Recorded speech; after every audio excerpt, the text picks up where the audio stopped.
اهلا بكم في اكس اي، الفيديوهات الاضافيه اللي بتكلم فيها عن رايي في اي حاجه ليها علاقه بالكوميكس. والنهارده عاوز اتكلم عن احد المشاكل في عالم الكوميكس. يلا بينا. في الفتره الاخيره شفنا نجاح عالم مارفل بشكل كبير، ومؤشرات على نجاح عالم دي سي برضه، واللي بيرجح ان عالم الافلام ده هيستمر لفتره مش قصيره. وده الحقيقه ممكن يكون السبب في خلق مشكله مهمه جدا، وهي المشكله اللي ممكن نسميها مشكله العمر.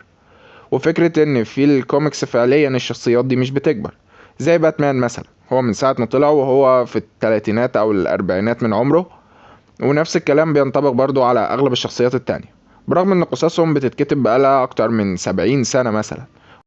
وفي شخصيات زي السوبرمان عدت ال80 سنة. وده ليه مشاكل كتير، زي انك فعليا مش بتشعر بالخطر على البطل بتاعك، او حتى انه ممكن يموت، لان حتى لو شفته بيموت فعلا بعينك فهو اكيد هيرجع في القصة اللي بعدها ولا كأن اي حاجة حصلت. ومشاكل تانية زي انك فعليا مش بتقدر تشعر بقوة الناس اللي المفروض ان قوتهم هي الخلود، وانهم مش بيموتوا، لانك برضو بتشوف ابطالك اللي هم بشر عاديين مش بيموتوا. لكن في العالم السينمائي الموضوع مختلف شوية، لانهم هيواجهوا مشكلة كبيرة، وهي ان الممثلين نفسهم اللي بيعملوا الشخصيات دي بيكبروا.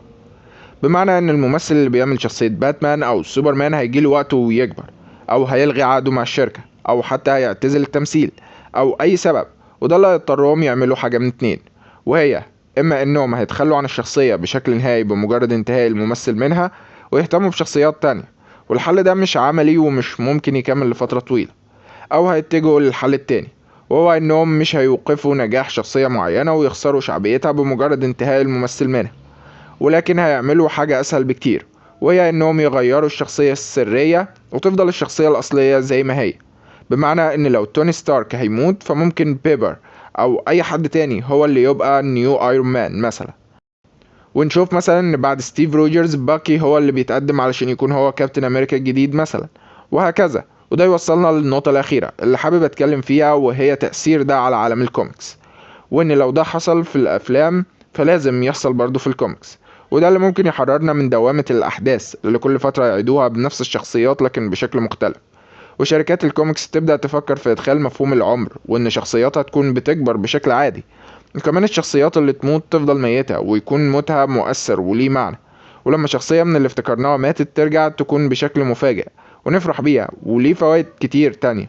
لكن ده برضه هيكون ليه مشاكل بالنسبة للشركات نفسها، اللي هتكون اجبن من انها تقتل مثلا بروس وين وتخلي نايت وينج هو اللي ياخد مكانه علشان يكون هو باتمان الجديد، لانهم هيخافوا من رد فعل الفانز الكتير اللي بيحبوا بروس وين كباتمان، وان ده ممكن يفقدهم شعبية كبيرة. وهما كشركة هدفها المكسب عندهم حق. لكن مع التطور والنجاح الكبير لعوالم الافلام، انا عندي امل انهم هيكونوا مجبورين على الطريق ده. لان برغم ان ممكن اكون احد الناس اللي هيزعل جدا بموت شخصية معينة بحبها، لكن ده هيضيف نقطة مهمة جدا اثناء قراءتي للقصص دي، وهي القلق والخوف على الشخصية. لانك هتكون عارف انها مش محمية ضد كل حاجة، لكن هي ممكن تموت وهيجيلها يوم وتموت، وهيزود استمتاعنا وتأثرنا بالقصص العادية حتى. وكمان هيدي فايدة للشخصيات اللي المفروض انها خالدة زي فاندل سافاي مثلا، اللي المفروض ان قوته الخارقة هي الخلود. لكن احنا مش بنشوف دي ميزة، لان الواقع ان كل الشخصيات الباقية برضو مش بتموت قدامنا. واخيرا سبويلر اليرت، ده اللي اشعر ان شركة دي سي خدت بالها منه في طريقة لتصحيحه في قصة دومسداي كلوك. هي مجرد نظرية وممكن ما يحصلش منها اي حاجة عادي، لكن في جملة لما المؤرجة شافت ذا كوميديان اللي كان اختفى من عالمهم من سنين، واستغربت جدا من ان شكله كأنه مكبرش ولا يوم. اعتقد ان دي سي انتبهت للفكرة دي، وفي نهاية دومسداي كلوك دكتور مانهاتن هيكون ليه علاقة بحالة عدم الكبر اللي بيمر بيها عالم دي سي من ساعة ما اتعمل. والحقيقة ان انا بتمنى ان ده يحصل، علشان ده هيجبر مارفل وباقي الشركات انها تعمل نفس الفكرة. برغم ان سير باقي القصص مش بيدي اي اشارة لان ده ممكن يحصل، لكن انا لسه عندي امل. ودي الحاجة اللي ممكن فعلا تحيي صناعة الكوميكس وتبث فيها نوع من الحيوية والتغيير، وتدي مساحة أكبر لمفاجآت أكبر، وبالتالي إبداع من الكتاب أكبر علشان نوصل لقصص أفضل.